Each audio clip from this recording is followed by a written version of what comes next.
Halo semuanya, saya Vida Mastrika dalam video sharing tentang dasar-dasar pemrograman Java. Kali ini saya akan masuk ke konsep dari Object Oriented Programming, yaitu inheritance.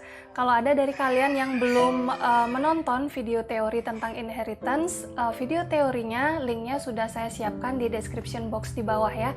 Kali ini saya akan membahas contoh dari penerapan inheritance dalam bahasa Java. Ayo langsung kita ke materi kali ini.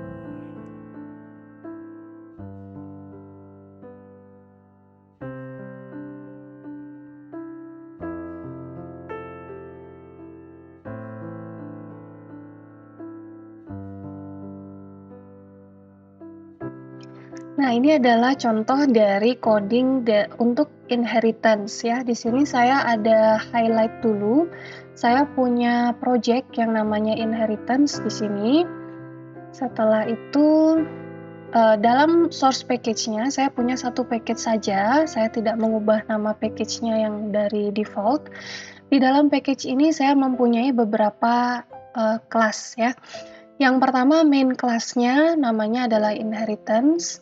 Setelah itu saya punya kelas induk yang adalah kelas parent. Saya punya kelas anak yang adalah anak dari kelas induk. Setelah itu saya punya kelas persegi panjang, ini juga kelas parent. Dan kelas balok yang adalah anak dari persegi panjang ya. Oke, semoga bisa dimengerti. Jadi saya akan menjelaskan dulu dari kelas induk dulu ya. Nah, kelas induk ini sudah saya jadikan contoh di video saya tentang object oriented programming ya. Di kelas induk ini saya punya string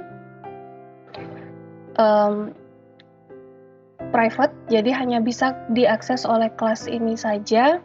Namanya adalah nama kelas yang isinya adalah induk. Kelas induk ini mempunyai satu metode, yaitu dari induk. Tipenya adalah void. Implementasi yang ada di dalamnya adalah print, tulisan ini metode dari kelas dan nama kelas. Nama kelasnya ini akan print induk. Nah, itu dia metode dari kelas induk, ada satu saja. Di sini ada kelas anak juga.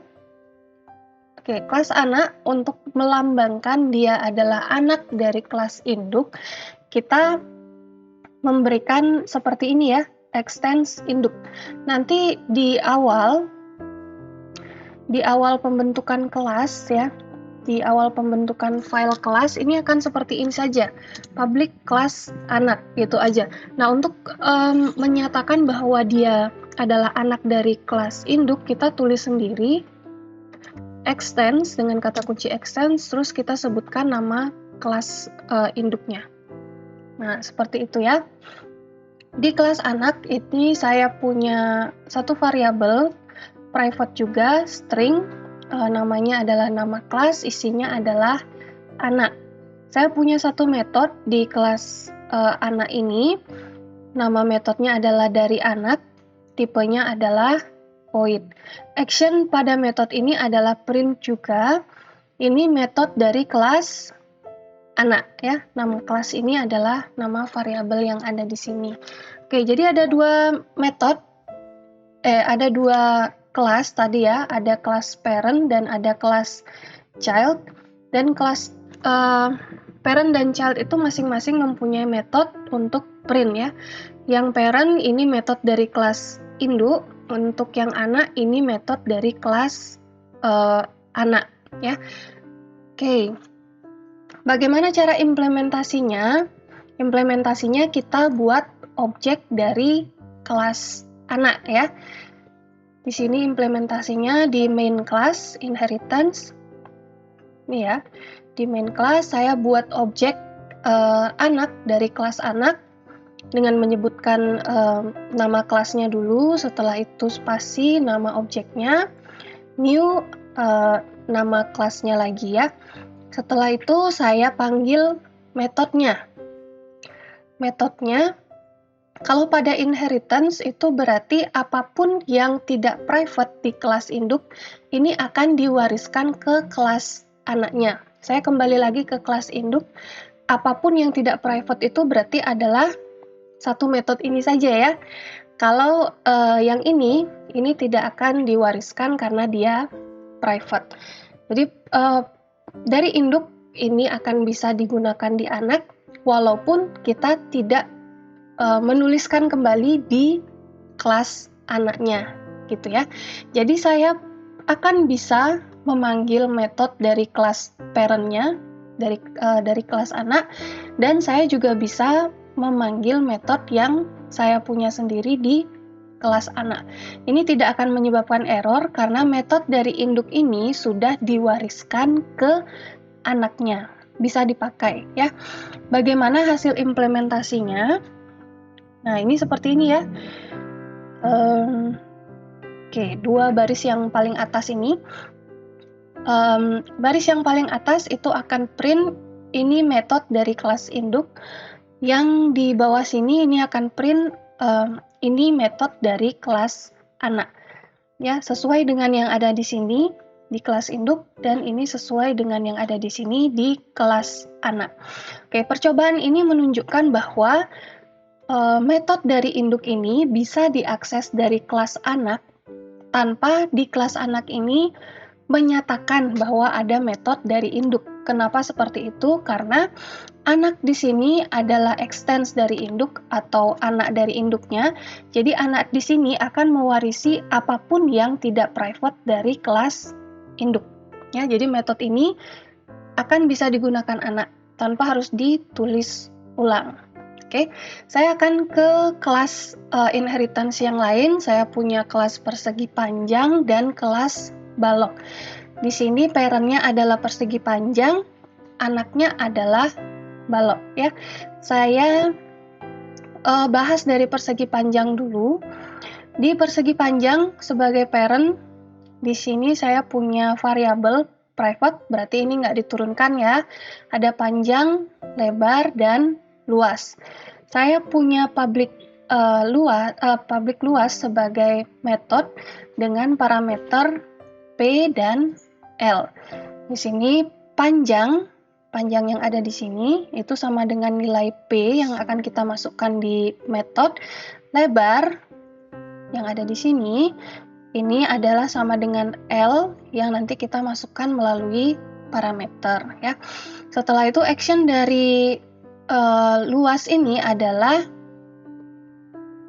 menghitung luas dari persegi panjangnya dengan rumus panjang kali lebar ya, panjang dikali lebar, dan akan return nilai luasnya ke kelas main ya. Oke, ini adalah parent-nya, ini adalah metode yang ada di parent dan variabel yang ada di parent. Anaknya adalah kelas balok. Di sini tandanya dia adalah anaknya, kita bisa menambahkan secara sendiri ya, extends persegi panjang, kelas balok extends persegi panjang. Di sini saya punya variabel lagi ya. Kenapa di sini saya ulang lagi penulisan variabelnya? Karena saya mencontohkan di kelas persegi panjang ini adalah private, berarti ini tidak diturunkan ya. Kalau kalian tidak ingin lagi menuliskan panjang dan lebar ya, panjang dan lebar, di sini misalnya luas saja nih yang private. Di sini ada, kalau kalian hanya ingin menggunakan variabel ini di kelas parent dan kelas turunannya, kalian bisa pakai protected ya. Panjang dan lebar. Oke, saya punya protected panjang dan lebar ya di sini.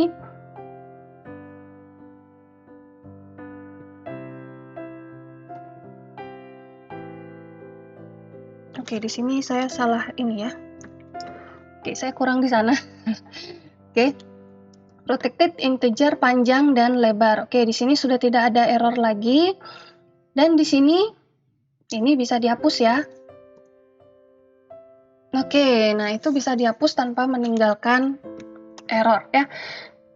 Kalau kalian mau menurunkan variabel, kalian bisa pakai protected. Kalau public nanti semuanya bisa ngakses ya.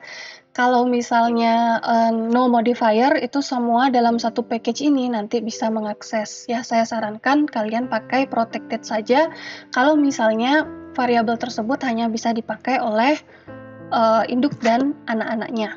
Oke, di sini ada kelas anak. Nah, di kelas anak ini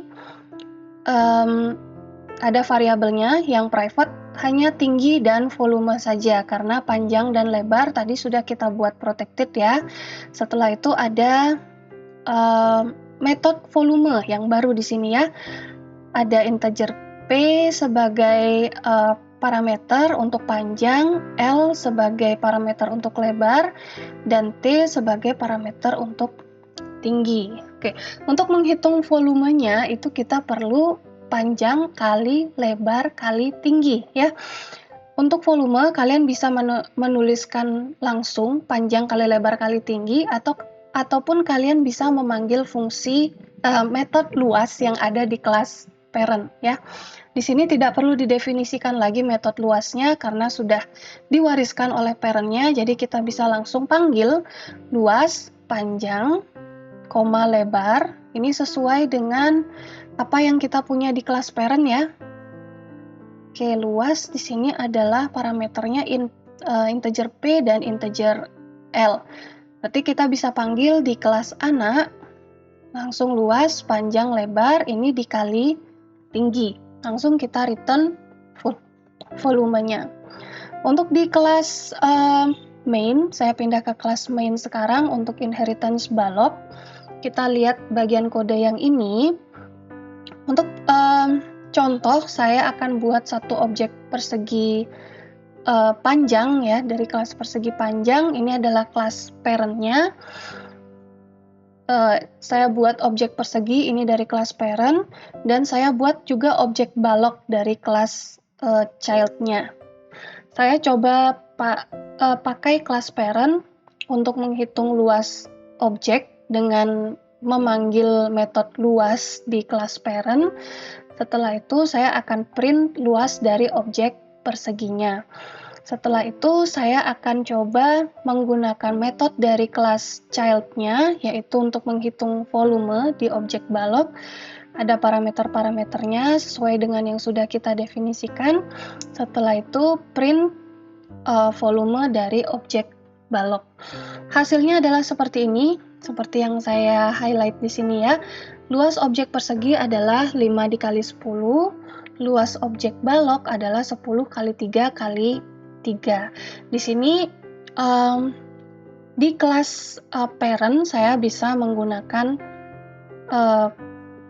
metode luas yang saya gunakan di main ini, dan di kelas child saya bisa menggunakan metode volume. Nah, metode volume ini juga menggunakan metode luas yang ada di kelas parent-nya. Jadi di sini highlight-nya adalah metode yang ada di parent itu bisa juga dipanggil di kelas child-nya. Di sini ini juga bisa dipanggil melalui main-nya juga ya. Nah, sekian dulu penjelasan contoh coding untuk inheritance. Nah, itu dia praktik dari inheritance. Semoga bisa kalian terima dengan baik ya. Di video saya yang selanjutnya, saya akan membahas tentang overloading. Sampai bertemu di video saya yang selanjutnya.